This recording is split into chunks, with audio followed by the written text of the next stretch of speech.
Hello, hello. I think we have it now. Welcome, everybody. Welcome. I'm so sorry. It's taken me another 5 minutes to figure this out, but I've been having troubles with my sound, and I think it's because I go back and forth between using headphones and a snowball mic, and I don't know, it tends to mix it all up somehow. So we're going to just put the board on. And you should be seeing my screen now. It's just going over the overview of what's been happening. Let me just check, make sure the share screen is on.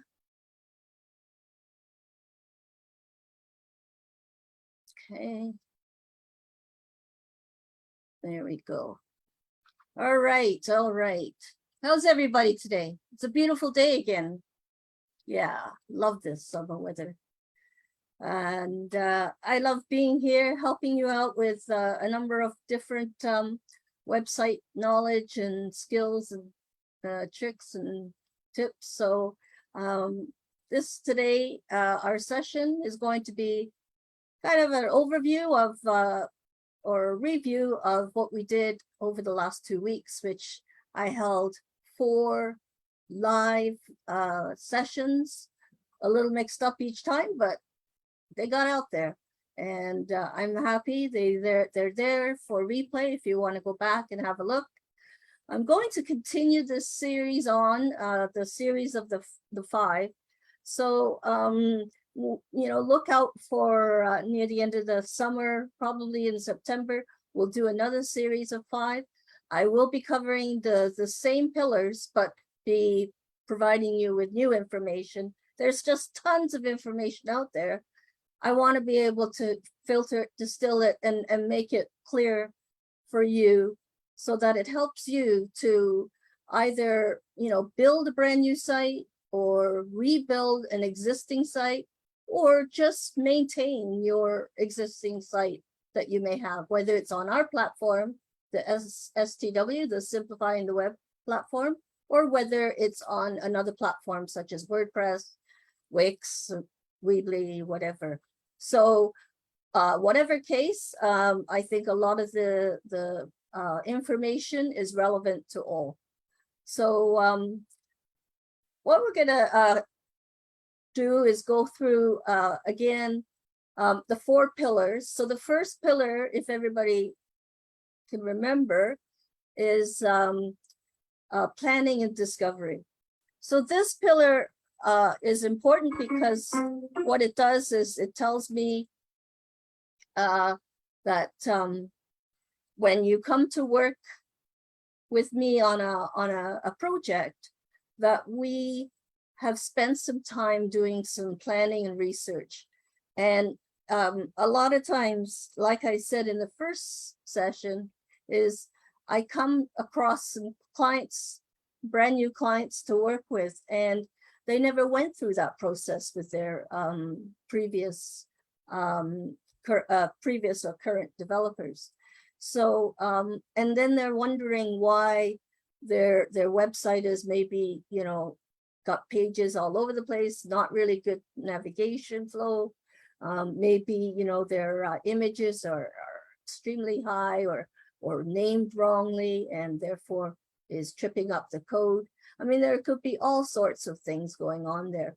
And how we usually start off is doing a site audit. And perhaps that may include an SEO audit, or it's just a site audit.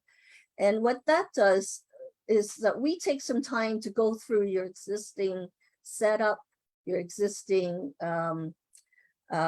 code that's behind, finding out what platform you're on, what kind of coding, how good is the coding. And the one thing about web development and web designers, there's no actual certification. I mean, there are some universities and colleges now that are offering that, but since I started in 1996, most of us over those years have trained ourselves and figured out through experience what works and what doesn't. Not to say that, you know, we know everything. There's still so much to learn, and there's always, always, always lots of changes that go on in the internet world. And as you probably know, if you're very active on social media, they change things up very frequently. And I think this is what trips people up, is that they get used to doing something one way, and then they have to do, you know, make a change, and then now you have to figure out, you know, now what do I do? How do I set it up? Or I had something in a nice flow, and now it's all screwed up, and I need to figure out a new flow. So this is where we come in as web developers or web builders or designers or marketers. This is where we come in to help you figure things out. And even if you don't continually work with us, maybe have us on call, or you know, reach out when you do need us, we're here. And that's what our job is to help you make sure that you have a great online presence, you're reaching your target audience, and you're reaching, you know, you're understanding who your competitors are and how you can go beyond them, and just knowing what your website is for. All these things are in the first pillar. That's what we concentrate on. The second pillar is the actual website or funnel design and development.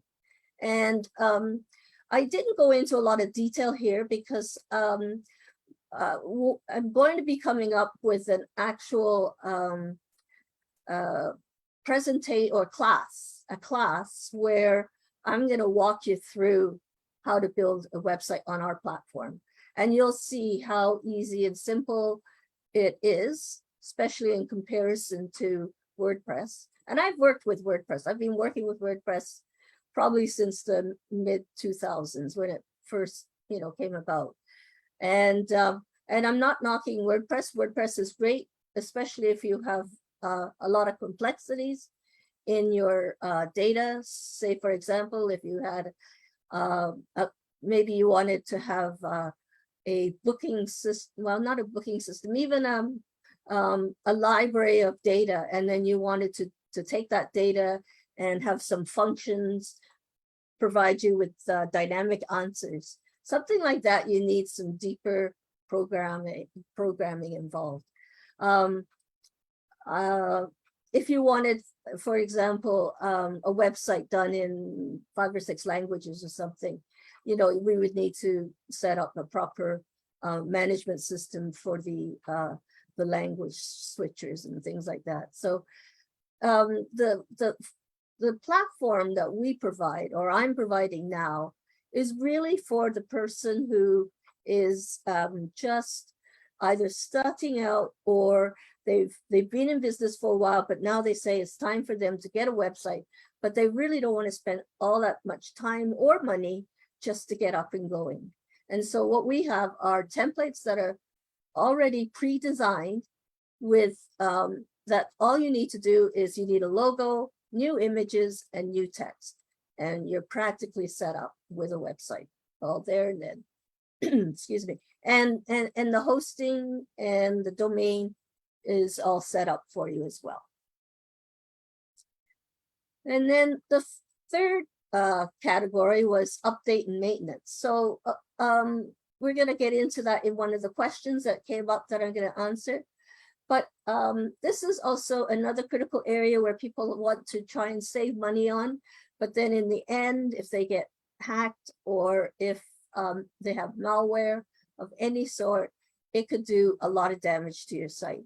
And so for the amount of money that it costs per month to have security and backups and updates done, it's what I call peace of mind, an ability to make sure that you're keeping your site clean, updated with the latest versions, and that you have backups in case something does happen. Because as we all experienced the other day with Rogers, things happen. So that is a critical area to make sure that we cover, as well as that you take into account. And the last is, you have a beautiful website now, but you're not sure how to promote it or how to drive traffic to your website. And again, I'm going to get into some of the answers there, but that was our last pillar, and that pillar is huge. I could be speaking for days, perhaps the whole year, just on ongoing promotion and marketing your website. So Simplifying the Web, we provide simplified training and tools to create an optimized and efficient online presence. So if you recall, I'm just going to switch to this screen. Now this screen, you saw it before when I was talking about the different pillars, but you can see all that is involved when it comes to building a website and promoting it. So the last pillar I was talking about covered this whole area, and the first three were covering these parts. So, you know, if you're interested in getting this mind map, we can have a conversation and we can go through it and see what's relevant for you and what's not relevant. For example, you know, if you're not talking about e-commerce, you know, you wouldn't need all that information. If you're just new to funnels, then I can teach you the various types of funnels. So this is just one of my ways of getting the information out, but in a logical way of sorting it and making sure that I'm not missing things. And there's still a lot I could put onto this, but I just wanted the basics for now, so that you can have a visual of what it is entailed in building a website, a successful website. All right. So I just checked my chat. I don't have any people. Okay. So some of the questions that came up during our mini training. Janice was wondering, if I'm using WordPress right now, how do I migrate my site to your website platform? Okay, so it all depends on a number of factors. There's two types of WordPress. There's the managed WordPress, which is under WordPress.com, which is similar to us, where we have a website platform builder and you build it on their platform. And I believe, I forget who the owner is of WordPress.com. But the other one is what we call self-hosted WordPress, the .org. And that website is actually hosted wherever you purchased hosting from. Some people may have purchased hosting through the same place where they purchased their domain. A lot of people who sign up for GoDaddy, for example, will purchase in their domain in GoDaddy, and then, you know, GoDaddy will then upsell you to many things, and one of them is hosting.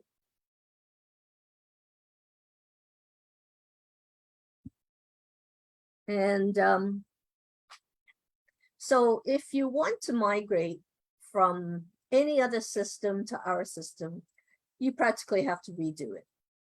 But you already have the images, you already have the text, you probably already know all your call to action buttons, where they should go. And to rebuild it, it really wouldn't take that much time, because what we would suggest is you find a template that best represents, maybe if you want to keep the same design, look and feel, but that represents the best of how that one looks currently and how a template may look. And it's just a matter of switching out the information. That is the best method of getting your information from one to the other. It would be the same too as if you decided to leave our subscription service to maybe to WordPress or to wherever, another. Now, like if you move homes, it's, you know, you don't have to move your website. The website actually lives up in the cloud in most cases for many of these hosting servers. So it's not something like that. But what it is is that we would make sure that we would take all the information and functionality that is going on in your website platform or where you are right now and move everything over. Now, when I said functionality, that's the other thing that would determine whether you would stay with WordPress and whether you could come over to our platform. And so we would need to do that planning and discovery process to see what's all involved. Russell, he texted me the other day and he said, so how do we build our mailing list? I always hear that, you know, the mailing list is where all the money is. And it is so true, because think about it. When people come to your website, you get all these viewers, and you may see in the statistics, X amount of users came to visit, but without a name and any other further information about them, you don't know who came. You don't know who's interested in what. So what we need to do is find a way to build our mailing list. And what we mean by that is we typically can build a mailing list by either having a subscription form on your website where you're asking for their first name, last name. Now, most people will read that and say, I really don't want to receive mailers every week. So you got to kind of be really creative in what you say that you're going to offer. Now, if it's something like I wanted to get the most recent stock trades or something, then I may want to sign up for that, and I know that I'm going to get that daily at 9 o'clock in the morning, so, or 9:05 when the market's open. So I would probably sign up for that. But if somebody just says, oh, sign up for our newsletter, we send it out once a month, well, hey, I really have enough email coming into my email server. I don't need something that is so ambiguous. So the other thing to think of is providing an incentive, and what we call that is lead magnet. So what you're trying to do is offer something of value, and it has to be valuable. You don't want to just, offer them something where they can find it really easily online anyway, but offer something that, a checklist, a guidebook, an ebook, maybe cancellation text message, anything like that. It's something where you're going to gain their email address and their first name. I wouldn't ask for too much because people don't like to fill out forms. And in fact, we're kind of going away from the whole form thing. And some people are just doing Messenger now and chat and chat bots and things like that. See, everything changes. And so, over time, we're going to see a lot of changes coming onto your websites, offering those kind of ways to get in touch. So always work towards building a mailing list. There are different positions of where you can put it within the site. Sometimes people like pop-ups, or maybe they don't like pop-ups and they turn it off. But pop-ups, even though they are annoying, they are the most frequented usage for collecting emails. So they still have their place, and it's just a matter of maybe making sure that the pop-up only pops up on someone's exit, or it doesn't pop up until one's scrolled like 75% down the page. So there are ways of handling pop-ups. I got an anonymous request. What is the best way to ensure Google is indexing my site and ranking me? Well, this has some dependent variables. One question I would ask right away is, how old is your site? How long have you had it up? Because if it's a brand new site, chances are Google hasn't indexed them yet. They may have indexed the main pages. And one way to test that, you can put in the address bar where you usually put HTTPS. You just put site, SITE, and the domain name. So in my case, it would be site simplifyingtheweb.com, hit return, and then you'll see on the Google results page, the pages that have already been indexed. Another way that you can check when it comes to ranking means how does my site beat out my competitor's site for a specific keyword phrase that you're trying to beat them out with. So again, history, having some history for the domain and everything all helps, because that is a number called domain authority that gives a little bit more strength. So, you know, like Google is very authoritative in Wikipedia. So they're always on top. So what I would do is put your keyword phrase into the search bar, click search, and see what comes up, and see whether you come up. Most likely, if you're a brand new site and you're going after a very hard to rank for keyword phrase, say for example, designer shoes.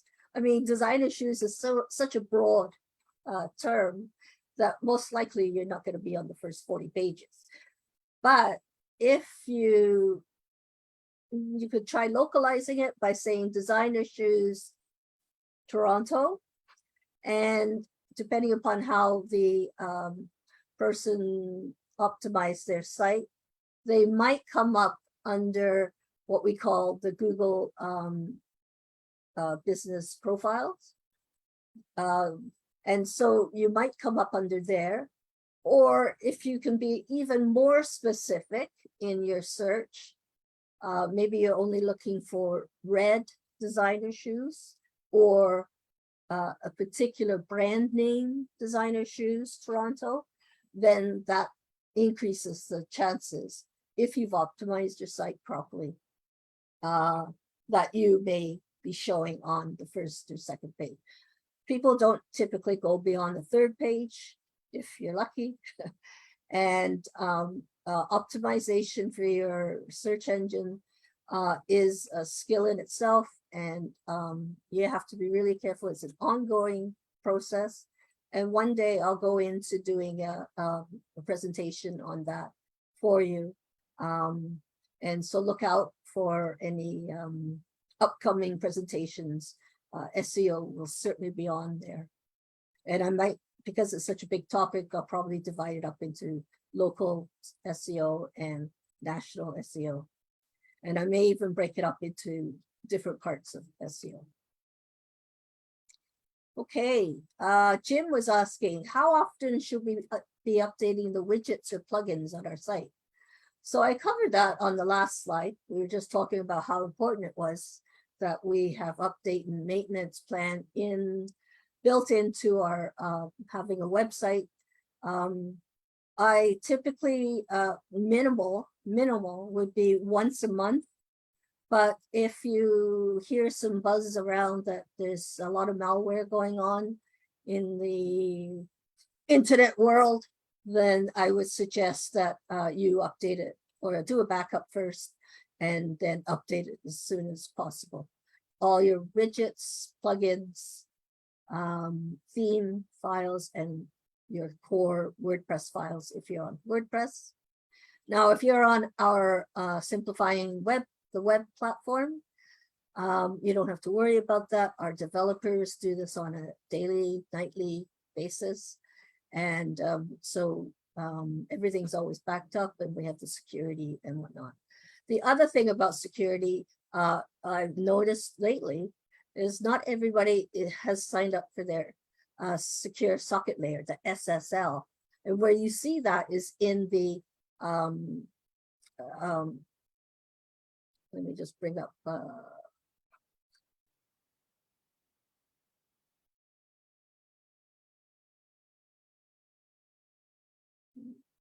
what was I saying? Designer shoes.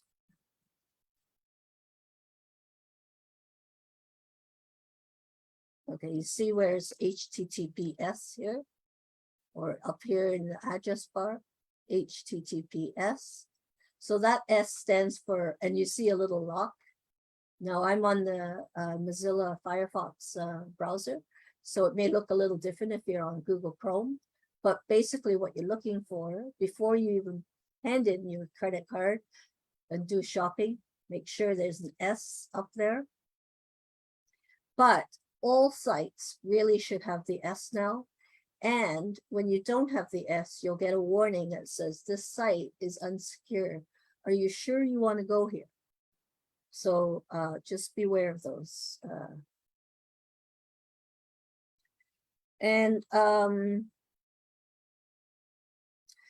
Okay, so number 2, what is website maintenance?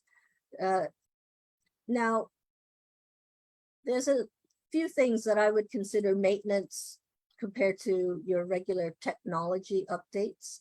And this would mainly be like, what I consider that is like website content maintenance. And the reasons why you would want to make sure you have a plan in place is because you want to have fresh content for your viewers, for your audience, for Google to know that you have an authoritative and trustworthy site. And so I would make sure that you have a content plan in place. For blogging, I would suggest no less than once a month. For updates to your homepage, if you can do them daily or weekly, that's great. And you're probably wondering, like, what can I add to my homepage that changes? Well, if you're going to be doing a monthly blog or a newsletter, you may want to make note of that so people that come to your homepage know about it. So I always say the homepage is like your index on a book, or not index. Index is at the back. So table of contents on the front. So if you look at your table of contents, you know exactly what's in the book according to the title and the page number. Well, on a homepage of a website, this is also true. You have whatever summarizing the highlights of what you have on your website. And so you would have different sections within the layout of your website that points to the internal pages of your site. Well, I hope this has helped you a lot. I've been very happy to come up and get myself in front of the camera, which I have been refusing to do for a couple of years now. And I'm really happy that you guys joined me in this wonderful feat. And I look forward to teaching more information. And just know, we're here for you. You can book a half-hour free consultation. And I'd be happy to get you up and going, or can get you, really loving your site, loving it as a good tool for you to use every day to make your business sizzle and just go straight to the top. Okay, take care, everyone. Thank you, and blessings to everyone.